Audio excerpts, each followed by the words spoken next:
교회력에 따른 성서일과 성경 봉독이 있겠습니다.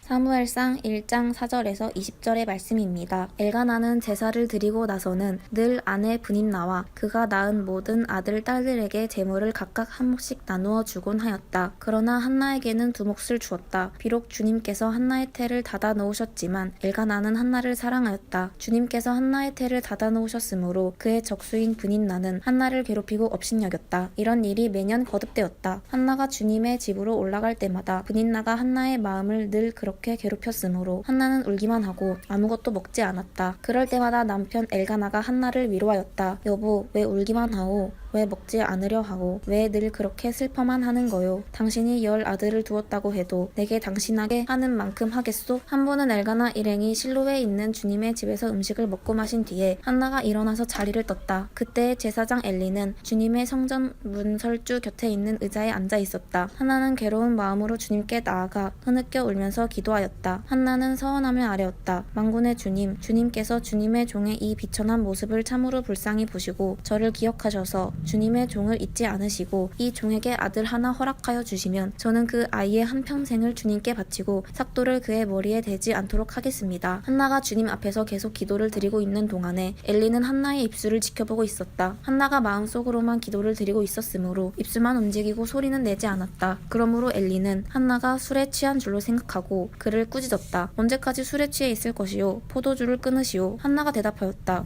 제사장님, 저는 술에 취한 것이 아닙니다. 포도주나 독한 술을 마신 것이 아닙니다. 다만 슬픈 마음을 가눌 길이 없어서 저의 마음을 주님 앞에 쏟아놓았을 뿐입니다. 이 종을 나쁜 여자로 여기지 마시기 바랍니다. 너무나도 원통하고 괴로워서 이처럼 기도를 드리고 있습니다. 그러자 엘리가 말하였다. 그렇다면 평안한 마음으로 돌아가시오. 이스라엘의 하나님이 그대가 간구한 것을 이루어 주실 것이오. 한나가 대답하였다. 제사장님, 이 종을 좋게 보아 주시길 바랍니다. 한나는 그 길로 가서 음식을 먹었다. 그리고 다시는 얼굴에 슬픈 기색을 띠지 않았다. 다음날 아침 그들은 일찍 일어나 주님께 경배를 드리고 나서 라마에 있는 집으로 돌아왔다. 엘가나가 아내 한나와 동침하니 주님께서 한나를 기억하여 주셨다. 한나가 임신을 하고 다리 차서 아들을 낳았다. 한나는 주님께 구하여 얻은 아들이라고 하여 그 아이의 이름을 사무엘이라고 지었다. 오늘 우리에게 주시는 주님의 말씀입니다. 아멘.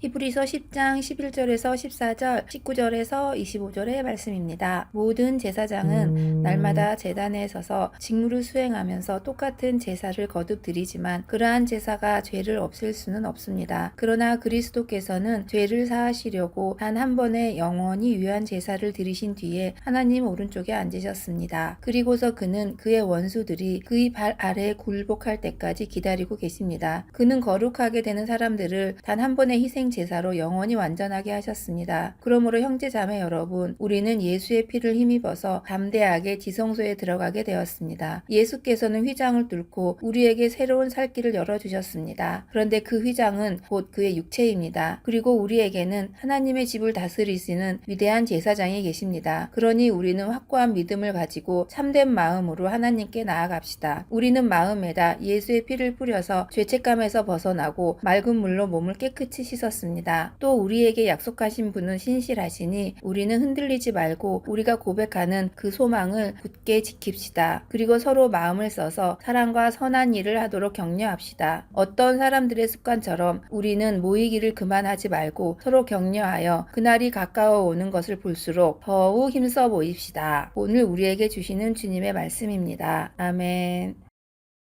시편 16편의 말씀입니다. 하나님, 나를 지켜주십시오. 내가 주님께로 피합니다. 나더러 주님에 대해 말하라면 하나님은 나의 주님, 주님을 떠나서는 내게 행복이 없다 하겠습니다. 땅에 사는 성도들에 관해 말하라면 성도들은 존귀한 사람들이요 나의 기쁨이다 하겠습니다. 다른 신들을 섬기는 자들은 더욱더 고통을 당할 것이다. 나는 그들처럼 피로 빚은 제사수를 그 신들에게 바치지 않겠으며 나의 입에 그 신들의 이름도 올리지 않겠다. 아 주님, 주님이야말로 내가 받을 유산의 몫입니다. 주님께서는 나에게 필요한 모든 복을 내려주십니다. 나의 미래는 주님이 책임지십니다. 줄로 재어서 나에게 주신 그 땅은 기름진 곳입니다. 참으로 나는 빛나는 유산을 물려받았습니다. 주님께서 날마다 좋은 생각을 주시며 밤마다 나의 마음에 교훈을 주시니 내가 주님을 찬양합니다. 주님은 언제나 나와 함께 계시는 분, 그가 나의 오른쪽에 계시니 나는 흔들리지 않는다. 주님, 참 감사합니다. 있습니다. 이 마음은 기쁨으로 가득 차고 이 몸도 아무 해를 두려워하지 않는 까닭은 주님께서 나를 보호하셔서 죽음의 세력이 나의 생명을 삼키지 못하게 하실 것이며 주님의 거룩한 자를 죽음의 세계에 버리지 않으실 것이기 때문입니다. 주님께서 몸소 생명의 길을 나에게 보여주시니 주님을 모시고 사는 삶에 기쁨이 넘칩니다. 주님께서 내 오른쪽에 계시니 이 큰 즐거움이 영원토록 이어질 것입니다. 오늘 우리에게 주시는 주님의 말씀입니다. 아멘.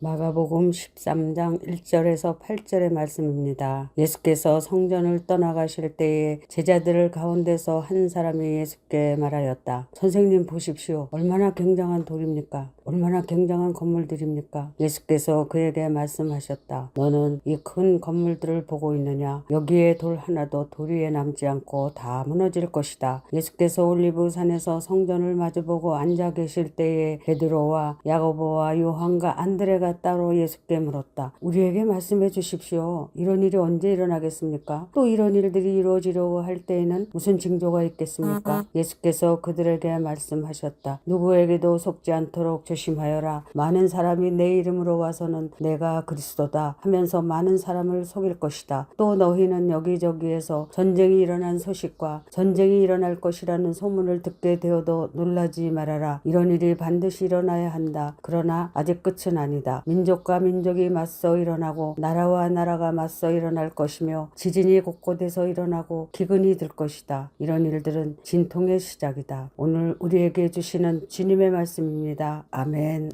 말씀 나누기 전에 우리 기도하시고 말씀 나누도록 하겠습니다. 사랑과 은혜가 많으신 하나님 감사드립니다. 오늘도 이렇게 귀한 주님의 날을 맞게 해주시고 또 생명의 날을 허락하셔서 주님을 기억하고 주님 앞에 나올 수 있게 해주시니 감사를 드립니다. 하나님, 이 시간 주님이 주신 말씀들을 통하여 우리의 삶을 돌아보고 우리의 교회를 돌아보고자 합니다. 함께 해주시고 인도해 주셔서 우리의 마음을 열고 우리의 영의 눈을 열게 해주셔서 주의 진리에 조금 더 가까이 갈 수 있도록 도와주시옵소서. 모든 말씀으로 주 예수 그리스도 이름으로 기도드립니다. 아멘. 오늘도 우리에게는 사람의 노력과 또 하나님의 은혜로 4개의 본문, 성서일과 속하는 4개의 본문들이 있습니다. 근데 여러분도 읽어보셨겠지만 이 4개의 본문들에서 공통점을 찾아내는 게 또 만만치 않은 작업인 것 같죠. 도대체 하나님께서는 어떻게 왜 이런 4개의 본문들을 가져가 주셔서 설교자를 시험하시는지 아니면 또 어떤 말씀들을 우리가 여기 통해서 묵상해 볼 수 있을지 한번 고민해 보도록 하겠습니다. 창세기 첫 3장에 보면 인간이 범죄하고 그리고 이제 아담과 하와가 동산에서부터 쫓겨나는 장면에서 창세기 3장 24절은 이렇게 묘사를 하고 있습니다. 그를 쫓아내신 다음에 에덴 동산의 동쪽에 그룹들을 세우시고 빙빙 도는 불칼을 두셔서 생명나무에 이르는 길을 지키게 하셨다라고 하면서 이제 에덴의 동산의 동쪽에 이제 그룹들을 세우셨다. 그쪽으로 쫓아내셨다고 얘기를 하죠. 그러니까 방향이 거기인 거죠. 또 창세기 4장 16절에 보면 카인과 아벨에서 카인이 아벨을 살해하고 나서 그리고 나서 다시 또 쫓겨날 때도 이렇게 4장 16절은 전합니다. 카인은 주님 앞을 떠나서 에덴의 동쪽 롯 땅에서 살았다. 그러니까 이 에덴의 동쪽이라는 것은 낙원에 살던, 우리가 파라다이스라고도 번역을 하죠, 영어로는. 이 낙원에 살던 에덴 동산에서 쫓겨난 장소이기도 하면서 동시에 그 장소는 우리 죄인으로서 살아가는 우리의 처지, 또 죄인으로서의 인간을 상징적으로 보여주는 그런 공간이기도 합니다. 뭐 신라곤에 대한 이야기, 우리가 신라곤이라는 말 자체를 우리가 이 낙원에 대한 그 그리움을 그리려고 낙원이라는 것이 어떤 것이었나를 그 묘사한 신라곤이 여러분 잘 아시는 것처럼 영국 시인 존 밀턴이 썼던 장편 서사시였죠. 1667년에 그 신락원이라고 하지만 뭐 영어로는 파라다이스 로스트죠. 잃어버린 낙원이라는 그 제목으로 사실은 언제나 그런 낙원에 대한 이야기들이 또 문학에서도 굉장히 그리움으로 남아 있는 것을 보게 되죠. 그러나 아마 여러분이 이제 에덴의 동쪽 그럼 떠오르는 건 좀 연배가 있으신 분들은 아마 당연히 그 존 제임스 딘의 그 영화겠죠.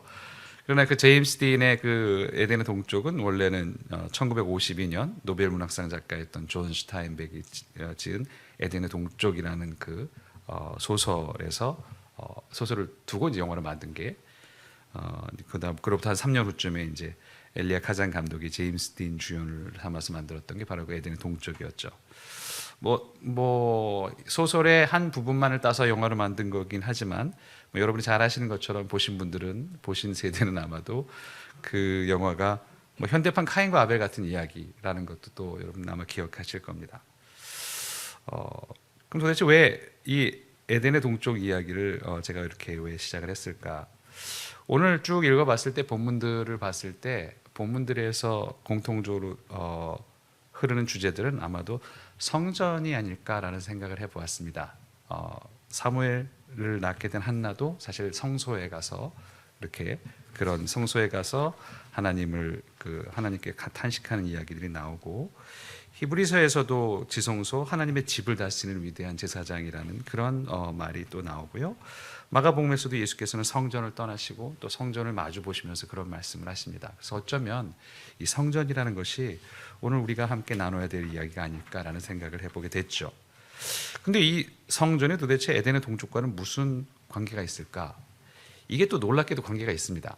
어떤 관계가 있냐면 예전에 성전을 짓기 전에 이제 성막이라고 지었죠. 그래서 아마 한나가 들어갔던 곳은 물론 이제 성전이라고도 하는데 아마 이게 솔로몬 성전이 있기 이전 이야기니까 아마 성막일 거다라는 사람도 있지만 또 그게 건물을 가리키는 말이기도 해서 뭔가 성전 대신 당시에 어떤 그런 건물이 있지 않았을까 이런 추측들을 하기도 하는 대목이기도 한데요. 어쨌든 그 성전과 성막에 대한 얘기들이 이제 가득 담겨 있습니다. 성전과 성막의 그런데 구조를 보시면 그게 방향이 굉장히 중요한데요. 이게 지성소가 어느 쪽 방향으로 들어있냐면 지성소가 서쪽을 향해서 나 있었어요. 그러니까 출입문은 항상 동쪽으로 나 있었습니다. 그러니까 출입문은 당연히 동쪽이 있겠죠. 그러니까 동쪽으로 들어와서 여러분 보통 우리가 왼쪽이 동쪽이라고 그러면 이쪽이 뭐 동쪽으로 치면 여러분 보시기에 동쪽으로 쭉 들어와서 저 안에 가장 깊은 곳으로 서쪽으로 가면 그 서쪽 안으로 가면 거기에 지성소가 있었던 것이에요. 그러니까 늘 동서는 동쪽으로 들어와서 서쪽 깊은 곳으로 가게 돼. 성막도 그렇고 성전도 그렇고 그 성경에서 구약에서 보면 그 방향을 아예 그렇게 설정을 해놨어요. 그렇게 지으라고 설정을 해놨습니다. 그럼 그게 왜 서쪽일까? 그 방향이 바로 에덴 동산이 있는 쪽이기 때문에 그렇습니다.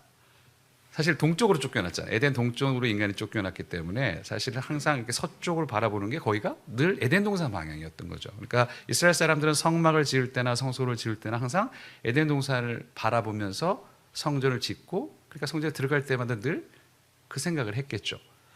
이게 약간 또 이방신, 당시의 이방신 종교하고 좀 다른 점이 뭐냐면 당시의 이방신들은 특별히 태양신을 섬기는 그런 그 종교라면 당연히 동쪽을 향해서 이렇게 예배를 드리도록 돼 있었어요. 해가 떠오르는 곳이니까. 그래서 늘 동쪽을 보고 예배를 드리는데 해가 떠오르는 방향을 보고 예배를 드리는 건데 말하자면 이스라엘 사람들은 해가 지는 방향을 보고 예배를 드리는 거나 마찬가지죠. 이 방향에 대해서 그냥 아주 구체적으로 언급한 부분도 있습니다. 에스겔서 8장 우리가 읽지는 않겠지만 에스겔서 8장 16절에 보면 에스겔 선지자가 이렇게 환상 중에서 배교하는 그 이스라엘 제사장들에서 배교하는 그 배교 한 25명의 배교자를 이렇게 묘사하는 장면이 나와요. 환상 중에서 여호와의 하나님을 떠난 사람들. 근데 그걸 어떻게 묘사하냐면 그 사람들이 동쪽을 향해서 예배 드리는 걸로 성전 앞에서 성소 앞에서 그렇게 묘사를 합니다. 그러면서 거기에다가 어떤 표현을 넣냐면 주님의 성전을 등지고라는 표현을 아예 둬요. 그러니까 동쪽을 보고 예배를 드리는 거죠. 말하자면 이런 여러 표현들을 보면 늘 이 에덴 동산에 대한 그 기억들이 항상 이스라엘 사람들에겐 있었던 거죠. 그러니까 뭔가 우리가 이제 본향을 향하여라는 말을 그리스도인들이 많이 사용하잖아요. 본향을 향한다 그랬을 때 우리는 늘 본향 그러면 대개 그리스도인들은 저 미래적으로 우리가 돌아갈 뭐 하나님의 나라, 뭐 천국 이렇게 생각하는 경우가 많지 않습니까? 뭐 노래도 그렇고 가사도 성가도 그렇고 뭐 본향을 향한다 뭐 이랬을 때는 늘 그렇게 생각하는데 이스라엘 사람들에게는 본향이라는 게 굉장히 구체적으로 어딘지가 있었던 거예요. 그게 에덴 동산이었던 거죠. 우리가 쫓겨난 곳 그곳으로 다시 돌아갈 것이다. 그러니까 사실 우리가 여러분이 기억해 보시면 이사야서나 이럴 때 종말의 이제 예언자들에 대한 종말에 회복될 표상을 생각할 때도 에덴 동산의 표상이에요. 거기는 에덴 동산에서는 가장 큰 특징 중에 하나가 육식이 없었잖아요. 모든 인간들도 푸른 풀 먹거리를 먹게 되고 동물들도 모든 동물도 푸른 풀 먹거리로 먹게 됐잖아요. 그러다 이제 타락하면서 생명을 빼앗고 고기를 먹는 그 약육강식의 그 세계가 펼쳐진 건데 타락 이후에. 근데 이사야에서 보면 여러분 기억하시는 말씀이 있잖아요. 뭐 새들이 어린 양이 그 사자들이 어린 양과 뛰놀고 뭐 독사굴에다 손을 넣어도 뭐 물지 않고, 그 말은 이미 그것이 없어진 세상을 다시 이렇게 종말론적으로 다시 이렇게 보여준 거죠. 이건 다시 말하자면 다시 한번 에덴 동산에 대한 표상이 됩니다. 다시 그 세계로 돌아가는 것에 대한 그 전망들을 보여주는 거죠. 그러니까 이제 이스라엘 사람들에게는 이게 거기가 늘 이렇게 그 본향처럼 생각이 되었던 것 같아요. 그러니까 그 사람들에게 있어서 이스라엘 사람들이 성전에 나온다는 의미는 우리가 지금 살고 있는 이 신라곤의 삶, 에덴의 동쪽의 삶 가운데서 에덴을 그리워하고 에덴의 흔적을 더듬으면서 하나님께 나온다는 뜻이기도 하겠죠. 어쩌면 기독교에 우리가 나오는 교회라는 것도 그런 의미가 있지 않을까라는 생각도 해보게 됩니다. 이 그리운 본향에 대한 생각, 그것을 가득 담고 있는 그 성전, 그 성전에 대한 얘기가 오늘 이제 펼쳐집니다. 오늘 이야기들은 도대체 성전은 어떤 곳인가, 또 어떤 곳이 되어야 되는가라는 이야기로 가득 차 있는 것 같이 보입니다. 사무엘상의 이야기는 너무 유명한 얘기죠. 사무엘상에서 성소는 인간사의 고통을 탄식으로 드리는 장소로 나타납니다. 한나는 그 자신의 고통에 대해서 탄식으로 하나님께 나아왔던 곳, 거기가 바로 성소였죠. 성소에 나와서 자신의 괴로움, 자신의 고통을 그렇게 쏟아 놓았습니다. 굉장히 흥미로운 장면이 나오죠. 거기 보면 이제 속으로 기도를 했다고 나와요. 사람이 참 이게 여러분, 사람이 속으로 기도했다는 게 뭐 그렇게 크게 다가오지 않으실지 모르겠지만 이거 굉장히 이상한 행동이었었어요. 보통 이렇게 기도한다 그러면 말로 기도하는 거고 소리를 내서 기도하는 게 그게 보통 상황이고, 소리를 내지 않고 기도한다는 것은 그건 굉장히 이상한 일이었습니다. 그런 비슷한 얘기가 뭐냐면, 여러분 우리 책을 읽을 때 지금 이렇게 눈으로 읽잖아요. 눈으로 이렇게 묵독을 하잖아요. 이렇게 쭉 이렇게 읽지 않습니까? 이렇게 된 습관이 여러분 생각에는 이게 고대에도 그랬을 것 같은데, 이 습관 자체가 인간에게 인류사에 있어서는 그렇게 오래된 경험이 아니에요. 그게 근대에 와서나 비로소 그때부터 이렇게 눈으로 읽기 시작한 거죠. 그 이전까지는 모든 글은 다 소리내서 입으로 읽었습니다. 그러니까 굉장히 입으로 말하는 게 중요했고 듣는 게 굉장히 중요했던 거죠. 그래서 근세에 굉장히 근대 그 어떤 기록 중에 이런 기록도 있어요. 어떤 사람이 이제 누구네 집에 갔는데 우연히 책을 그냥 눈으로 읽는 걸 이렇게 소리 안 내고 읽는 걸 발견한 거예요. 그러면서 집에 돌아와서 일기를 쓴 거예요.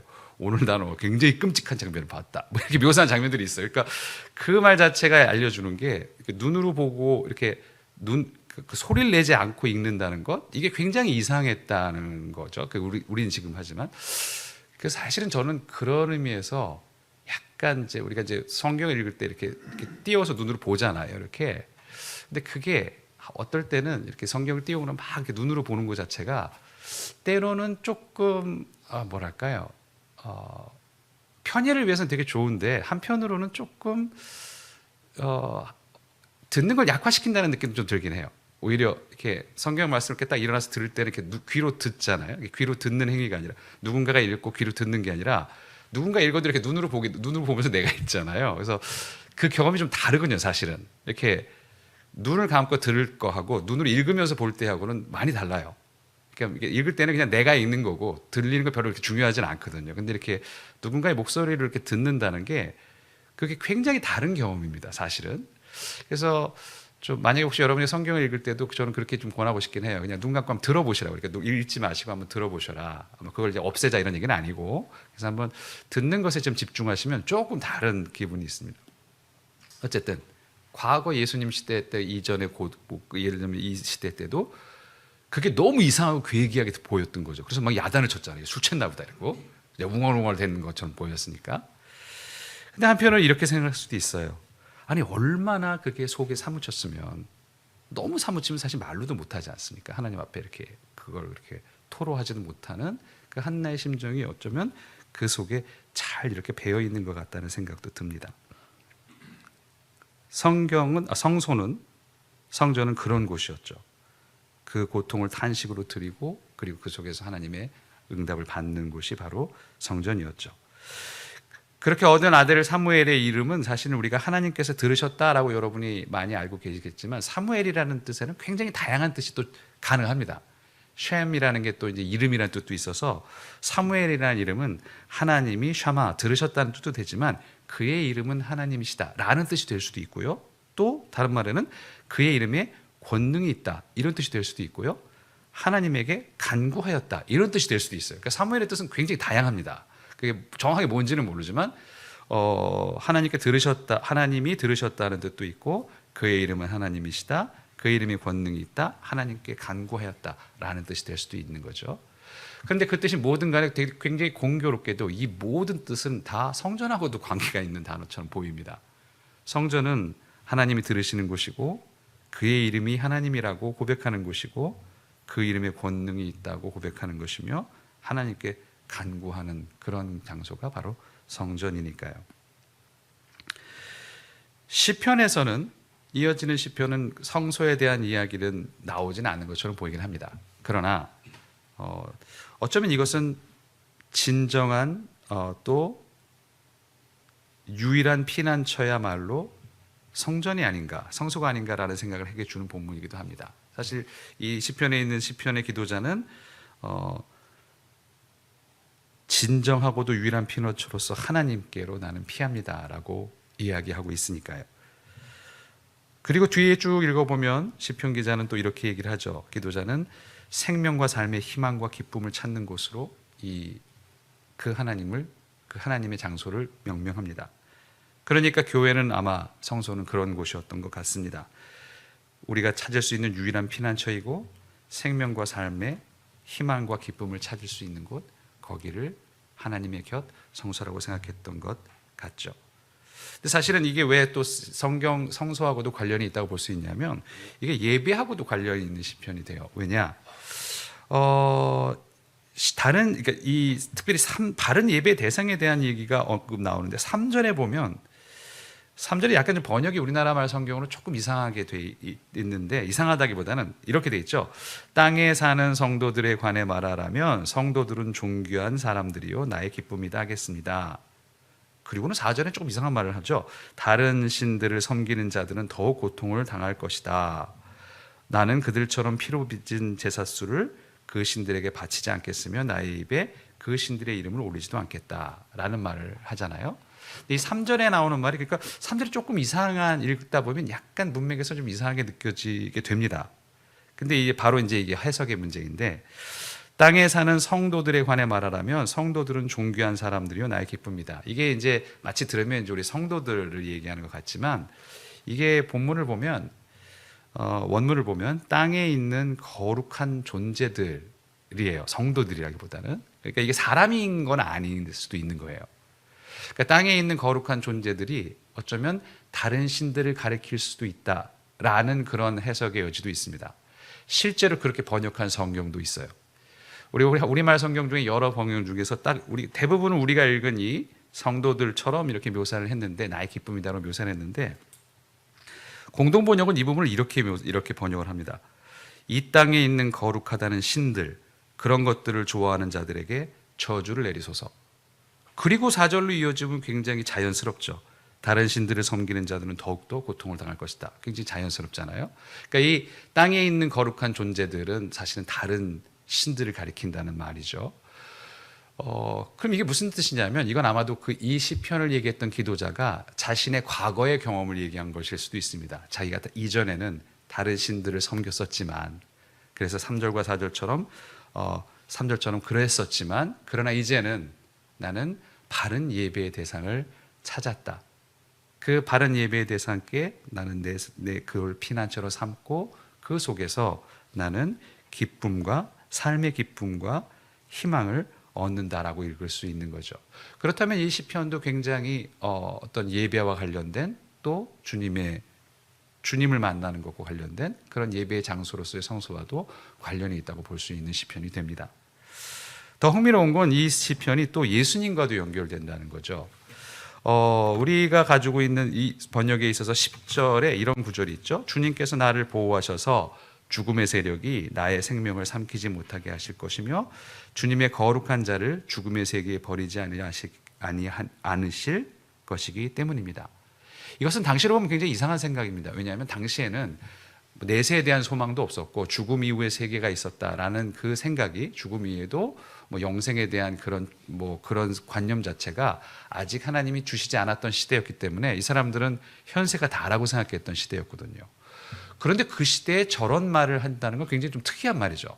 이미 죽음을 넘어선 죽음 이후에도 계속될 것 같은 어떤 그런 세계를 벌써 좀 약간 흔적을 볼 수 있는 그런 묘사이기 때문에 굉장히 독특한 묘사이기도 합니다. 더군다나 이 묘사가 왜 중요하냐면 이 말을 신약의 저자들은 이건 이제 그리스 번역을 가지고 그대로 가져와서 이 구절을 예수 그리스도의 부활과 연결을 시켰습니다. 특별히 사도행전에서 베드로가 오순절에 모인 그 사람들에게 설교를 했을 때 그 2장에 나오는 설교를 했을 때 예수 그리스도에 대해서 이렇게 묘사를 한 장면이 있어요. 2장 27절에 주님께서 내 영혼을 지옥에 버리지 않으시며 주님의 거룩한 분을 썩지 않게 하실 것이다. 이걸 이제 예수님께 그 이 예언이 적용한 것, 이게 응답된 것으로 이 시편 16편 10절의 구절을 끌어와서 사용합니다. 이건 베드로만 그런 게 아니라 나중에 베드로의 뒤를 이어서 사도행전의 두 번째 주인공 바울 사도가 이제 첫 번째 선교 여행을 하실 때 안디옥에서의 설교, 아주 굉장히 긴 또 설교를, 바울의 설교에 해당하는 그 설교를 할 때도 등장합니다. 사도행전 13장 35절에서 바울은 자기 설교 중에서 이 예수님에 대한 언급, 부활을 얘기하면서 바로 이 구절을 다시 또 똑같이 끌어오죠. 그러므로 다른 시편에서는 또 이렇게 말씀하셨습니다. 이게 바로 우리가 읽고 있는 이 성경입니다. 주님께서는 주님의 거룩한 분이 썩지 않게 하실 것이다 라면서 바로 시편 10전의 말을 다시 또 가져오게 되죠.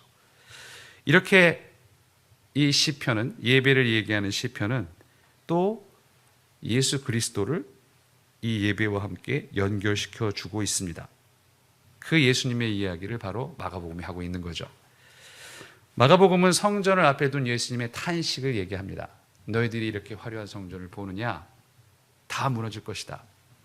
물론 이것은 구체적으로 AD 70년에 일어났던 유대 전쟁을 통해서 무너졌던 그 성전 그 사건을 물론 보시고 예언의 말씀이기도 하지만 또 한편으로 이 말씀은 단순히 이게 그냥 절망적인 말처럼만 들리지는 않습니다. 이것이 왜 절망의 탄식이 아니냐 하면 자, 이 성전 다 허물어질 거야. 그리고 맞은편에서 올리브산에서 그 성전을 보시면서 예수님이 하신 말씀이 이제 종말에 대한 말씀들을 하시지 않습니까? 왜 그것이 탄식이 아니냐면 예수님은 또 다른 곳에서 이 성전이 박살나서 끝나는 것이 아니라 자신의 몸인 새 성전을 또 예언하시기 때문에 그렇죠. 요한복음 2장 19절에서는 예수께서 이런 말씀하시죠. 성전 종화 사건을 하신 다음에 이 성전을 허물어라. 내가 사흘 안에 다시 세우겠다. 이런 말씀하시잖아요. 근데 이 말씀이 이제 복음서에서는 나오지는 않아요. 다른 공간 복음서들에는 나오지는 않습니다. 마태, 마가, 누가에 나오지 않는데 어디 나오냐면 마태와 마가에 성전 종화 때 이렇게 말씀하시는 게 아니라 고소할 때 사람들이 그 말을 해요. 이 사람이 그렇게 얘기했다라고 얘기를 하죠. 이 예수라는 사람이 성전을 허물고 사흘 만에 짓겠다고 그렇게 얘기를 했다. 이게 거짓말은 아니었던 것 같아요. 그러니까 예수님이 그런 말씀하신 적이 있었던 것 같아요. 그래서 요한복음은 그걸 아예 끌어와서 그 성전 정화 때 이제 하신 말씀으로 이렇게 얘기를 하는 거 보면 그런 것 같죠. 이 성전을 허물어라. 내가 다시 세우겠다. 그 성전이 뭐냐? 그 성전이 세우겠다는 말이 그게 당신의 몸을 두고 한 말이다라는 것을 구체적으로 말하는 게 바로 여러분 우리 기억하시는 선한 사마리아가 아니라 그 사마리아 여인과의 대화의 이야기죠. 요한복음 4장에 보면 이제 성전에 대한 장소에 대한 얘기를 하면서 이제 자신에 대한 얘기를 같이 하시는 장면, 여러분 잘 아시죠?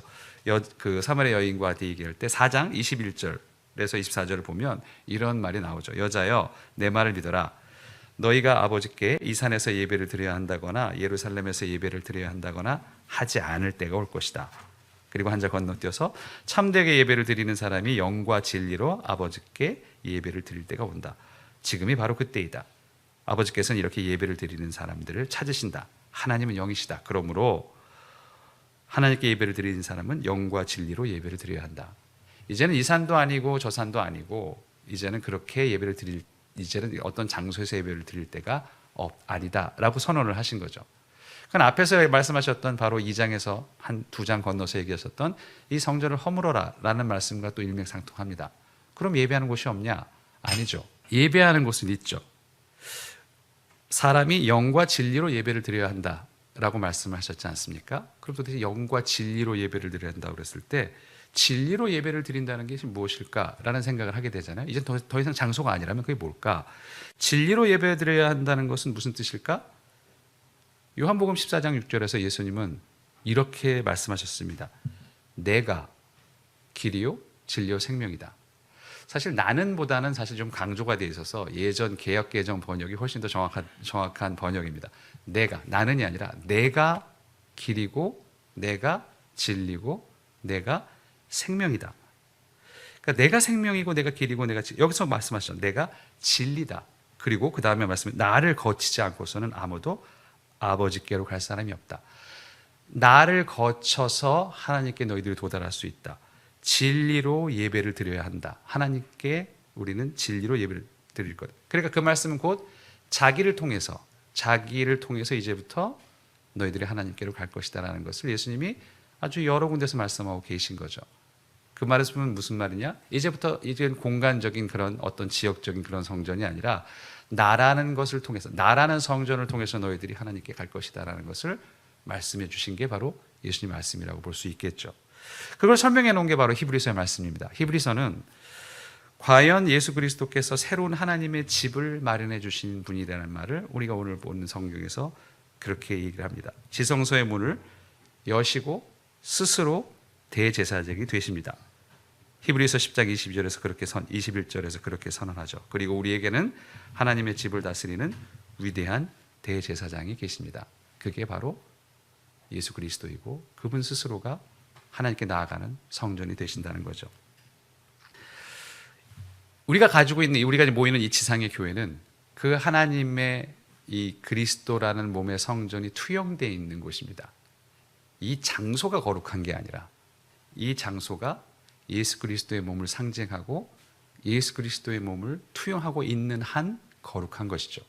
그렇지 않은 교회는 그냥 건물일 뿐인 거고, 그렇지 않게 모여 있는 사람은 그냥 사람일 뿐인 거죠. 그러나 이 그리스도의 몸의 진정한 그 성품을 그대로 만약에 이 교회가 실현하고 있다면 여기가 바로 하나님 임재하시는 곳이고 그리스도께서 성령으로 임재하는 곳이고 이곳이 바로 그리스도의 성전이 된다는 말입니다. 이 교회에 나오는 사람들이 어떤 모습을 누려야 되는가? 그것이 바로 어떻게 보면 22절 이하에 나오는 이 권면들입니다. 근데 22절에 보면 너무 많은 명령어들이 나와서 굉장히 혼란스럽죠. 뭐 이것도 하고 여러 가지가 권면이 많잖아요. 그래서 24절, 25절, 특별히 우리가 25절을 제일 많이 여러분 기억하잖아요. 교회하면 떠오르는 게 더욱 힘써 모이자 이거잖아요. 모이기를 패하는 어떤 사람처럼 하지 말고 우리가 외우는 구절들 있지 않습니까? 더욱 그리하자 이 말씀. 그래서 모여야 되는 걸 굉장히 강조하는 것처럼 되는데 사실은 22절부터 23절까지 25절까지 마지막 절까지 보면 권면 하자라고 나오는 건 그리스 원문을 보면 딱 3개입니다. 그러니까 성경 원문은 딱 3개예요. 하자라고 얘기하는 거 딱 한번 잘 들어보세요. 뭐냐면 22절에 나오는 게 그냥 제가 풀어서 해석을 드리면 이런 해석이 제일 먼저입니다. 믿음의 확신 가운데 참된 마음으로 나아가자. 이게 첫 번째예요. 하나님께 나아가자는 얘기죠. 그러니까 나아가자. 이게 제일 첫 번째예요. 믿음의 확신 가운데 참된 마음으로 하나님께 나아가자. 두 번째는 소망의 고백을 흔들림 없이 굳게 붙들자. 이게 두 번째 권면입니다. 그렇게 하자. 세 번째는 뭐냐면 사랑과 선행을 격려하기 위해 서로에게서 눈을 떼지 말자. 이게 세 번째예요. 물론 이제 제 해석이긴 하지만 다시 한번 말씀을 드릴게요. 한번 잘 들어보세요. 믿음의 확신 가운데 참된 마음으로 나아가자. 소망의 고백을 흔들림 없이 굳게 붙들자. 사랑과 선행을 격려하기 위해 서로에게서 눈을 떼지 말자. 이거 눈치채셨는지 모르겠는데 여기서 문제. 자, 여기서 보시면 지금 제가 말씀드린 3개에는 뭔가 여러분에게 익숙한 3 단어가 들어있죠. 뭐죠? 역시. 그렇죠? 믿음, 소망, 사랑이 여기도 그대로 들어 있습니다. 23, 24, 25절에도 믿음, 소망, 사랑이라는 게 들어 있어요. 그리고 그것이 무엇을 얘기하는지 다시 또 얘기를 합니다. 믿음이라는 건 우리가 정말 하나님께 나아갈 때 필요한, 우리가 참된 마음으로 하나님께 나아간다는 얘기를 하죠. 그 위에 보면 뭐 죄책감이나 이런 얘기들도 많이 있지만 사실 그건 부가적인 설명들이죠. 사실 우리가 하나님께 나올 때는 정말 믿음의 확신 가운데서 나와야 되죠. 어떤 믿음입니까? 하나님께서 우리를 대속해 주셨고 우리를 죄 가운데서도 그냥 받아주신다는 믿음이죠. 그 은혜에 대한 믿음인 거죠. 그래서 우리가 하나님을 향해서 가져야 될 은혜입니다. 믿음입니다. 우리가 그러니까 죄책감에 빠져 있다는 건 여전히 자기 의에 있다는 이야기예요. 죄책감이 아니라 이걸 내가 해결하려는 노력이죠. 나는 죄책감, 나 이 죄 때문에 힘들어, 괴로워. 이 말은 이걸 어떻게든 해결하려고 하는 내 사실은 자의식이고 내 자기 의입니다. 내가 이것을 내가 깨끗하게 만들겠어. 하나님께 나아갈 때 가진 말은 그런 마음이 아닌 거죠. 그냥 이대로 나아가는 거죠. 나는 어쩔 수 없습니다. 그러나 하나님께서는 이 죄인도 에덴의 동쪽에 살고 있는 나도 그대로 받아주실 것이라는 것을 믿습니다. 라는 그 믿음을 가지고 나아가는 게 바로 하나님께 진심으로 참된 마음으로 나아가는 것이죠.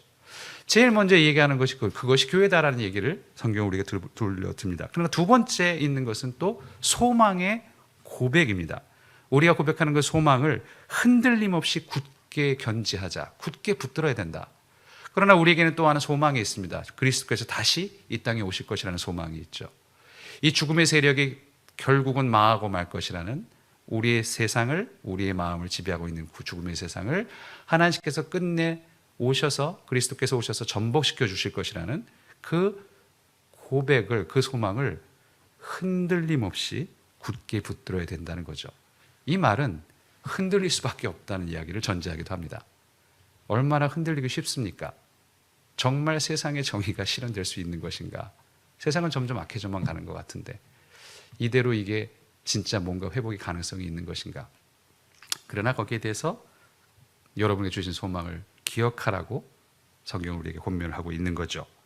마지막에 저 사실 이 마지막 번역이 제일 굉장히 좀 이렇게 이게 약간 좀 번역하기 좀 까다로운데 사랑과 선행을 격려하기 위해서 서로에게서 눈을 떼지 말자로 번역했던 건 이게 원래 영어로 하자면 consider 같은 거예요. 그러니까 뭔가 뭐 생각하라는 건데 약간 그런 느낌이 아니라 서로에 대해서 눈을 떼지 말자라는 게 좀 잘 맞는 것 같다는 생각이 들어서 그렇게 번역을 했어요. 교회에서 하는 일은 서로에 대해서 눈을 떼지 말아야 된다는 거죠. 이건 각계 전투로 되는 문제가 아니라는 거죠. 그러니까 뒤에 설명을 할 때 모이기를 힘써라 이런 얘기를 쓰는 건데 서로에게서 눈을 떼지 않았다. 왜? 무엇을 목적으로? 사랑하기 위해서 또 선행을 베풀기 위해서 선행들을 위해서. 그것이 사실 말하자면 우리가 해야 될 일 같은 거죠. 그것을 위해서 서로를 위해서 눈을 떼지 말고 저 사람이 혹시 괜찮나? 열심히 잘하고 있을까? 이것을 서로 봐줘야 된다는 이야기죠. 우린 약하니까요. 누군가 얘기해주고 야, 너 그렇게 살면 안 되는 거 아니겠니? 라고 얘기를 해주고 조금 더 힘을 내야 되지 않겠니? 라고 얘기해줘야 될 사람들이 필요하니까요. 그래서 사실은 이 세 번째 이 말이 서로에게 눈을 떼지 말기 위해서라도 우리는 그래서라도 좀 모여있을 필요가 있는 거죠. 혼자서 신앙생활하는 게 코로나 때 많이 익숙해지긴 했는데 거기서 가지고 있는 물론 장점도 있겠지만 큰 단점이 그런 겁니다. 누가 봐줄 사람이 없다는 거죠. 나를. 그러나 성경은 그렇게 얘기합니다. 왜 모여야 되냐? 서로 봐줘야 된다. 눈을 떼지 말고 지켜봐야 된다. 무엇을 위해서? 너희들은 너희만 잘 살기 위한 게 아니라 세상에 나가서 사랑도 실천해야 하고 선한 일들도 실천해야 되는 것 아니냐. 그러기 위해서 서로에게서 눈을 떼지 말자라는 말씀을 하는 거죠. 이 세 가지 권면은 예수 그리스도께서 당신의 몸으로 직접 만들어주신 진정한 하나님의 집, 즉 교회의 비전이기도 합니다. 우리는 여전히 에덴의 동쪽에서 살고 있습니다. 그러나 그리스도께서 당신의 몸으로 마련해 주신 구약의 성전이 아니라 이 신약의 성전이 우리에게 있습니다. 그 진정한 성전 속에서 우리가 영과 진리로 하나님을 예배한다면 그리고 본향을 바라면서 살아간다면 우리는 조금 더 하나님이 원하시는 모습으로 우리가 서로 교회를 이루면서 진정한 하나님의 교회를 이루면서 살 수 있지 않을까라는 생각을 해봅니다. 그것을 위해서 애쓰실 수 있는 저 여러분 되시기를 주님의 이름으로 축원합니다. 기도하시겠습니다. 사랑과 은혜가 많으신 하나님, 이 시간 주님의 교회를 생각해 보게 됩니다. 하나님이 원하시는 교회의 모습, 믿음과 소망과 사랑이 살아 움직이는 교회의 모습이 되도록 하나님 우리를 다시 한번 감동시켜 주시고 우리로 하여금 그 일을 할 수 있는 힘을 허락하여 주시옵소서. 유혹에 넘어가지 않게 하시고 주님을 바라보게 인도하여 주시옵소서. 모든 말씀으로 주 예수 그리스도 이름으로 기도드립니다. 아멘.